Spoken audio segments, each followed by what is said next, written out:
Hello and welcome into the Lone Star Varsity Coaches Show. I'm Mike Graham, joined today by Monterey head coach Wayne Hutchinson. Monterey, the Plainsmen, they got a 42-16 win against Canyon Randall, first win of the season, and a big win against a good quality school. This show is brought to you by the University Medical Center and powered by AJ Media.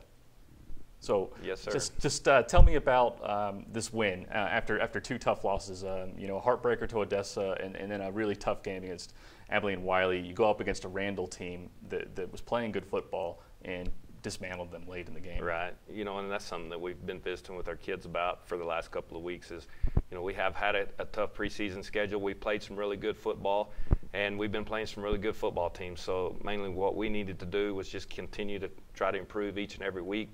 And like you said, we went up to Randall against a really good football team. I mean, on film, they looked very sound in everything that they did. And if you know their kids, they're going to be strong and they're going to be quick and they're going to hit you. It's going to be a physical football game. And I thought our kids kept their focus really well in practice this last week. We had some good practices, and we went up to Randall, and I thought we were more physical. And I think it showed through the night. And I thought our conditioning held up really well. That was something that we'd been concerned about. So I was real proud of our kids. It was a human night, and I thought we held up really well and just wore them down.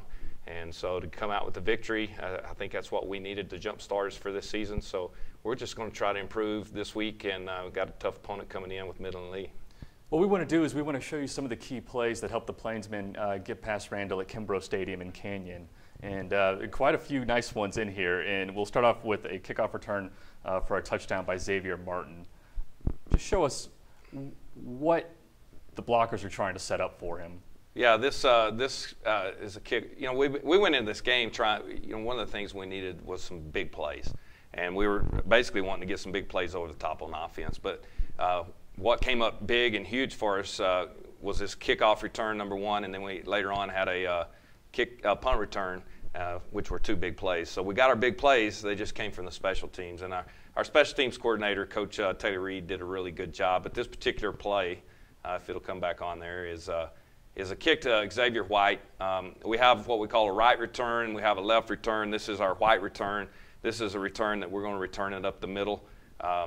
They showed to kick it short all week, so we obviously called the middle return. So we got cross blockers coming in the middle. Each one of them have a number. Basically, Xavier set up the blocks. As you can see, he made two guys missed, and he had that burst. The guys up front are all numbered if they get their guy blocked, and then the guys on the back end, if they don't get the ball, then they're responsible for creating the wedge up the middle. And Xavier did a really good job of setting that up. And one of the things that he does well is once he gets in space, he's got that explosion, that burst that you can't coach, and he's been really good at that all season. And obviously came up big on that kickoff return. Without giving too much away, when do you guys decide when you're going to return it left, right, or up the middle? Well, a lot of times it just comes from what we've seen, during the week on scouting reports, and if we're getting a lot of kicks to one side of the field or the other, then we're going to, obviously you can't run it all the way to the other side of the field if you're setting up a return left or return right. So the White return up the middle increases your percentage of possibly returning one for a touchdown. Now, something that's always fun is you see you've got Xavier Martin running the ball, but Trey Manhan gets a nice block on the kicker at the end of that play. That's always got to be fun. And that's Xavier White is the one who returns. Sorry, Xavier White. So yes. Trey Manahan got the block. Yes, he got up in there. He obviously is deep on the kickoff as well. And like I said, the returns that don't catch the ball, their job is to go get in front of the guy that is returning it and create a wedge and spring him for the touchdown. So he did a great job, great hustle. We'll move on to the next one, and that gave you a 14-3 lead, everybody's favorite lead, 2 possessions. That's right. So the next play coming up is a third down conversion. Let's just take a look at Randall's front before we get into what actually happens on this play. Are they showing you anything in particular? Do you know any matchup wins here to start this play? There's really no matchup wins on this, and they're obviously in their 3-4 defense. They got 2 high safeties. This particular play, 2nd and 19. So we go on our script as far as down and distance. This particular play is what we call 96 curls. We will tag, and I think we do have tagged on here a Z post. So our quarterback's going to come up. He's going to check which side he wants to go to. He obviously chose the right to start his concept. So what he's doing is he's reading the safety up here high. And if he bails, then we're looking for the soft spot right here between the inside linebacker and outside linebacker. And then if that safety was to bite, then we're going over the top on the post, as you can see in the back right there. Darren did a really good job of finding the soft spot in the zone, and Brylan obviously did a good job stepping up and delivering a perfect pass. No doubt. That is a heavily trafficked area. And then Darren did a really good job as soon as he catches the ball, getting upfield, getting those extra yards. We call those the yak yards. And then obviously we had good time to throw. Our offensive line did a good job with protection, and Brylan stepped up in the pocket and delivered a really good ball. Now, just tell me about Brylan, and we're going to see right here on the next play. I believe this is probably his biggest throw of the year so far, just under the circumstances. But Brylan is a good seasoned quarterback. How much have you seen him develop this, I guess, since inheriting the starting role, officially this year? I thought we started off a little bit slow the first 2 ball games, but it seems like the fourth quarter of the Abilene-Wiley game, he just started running with a little bit more authority.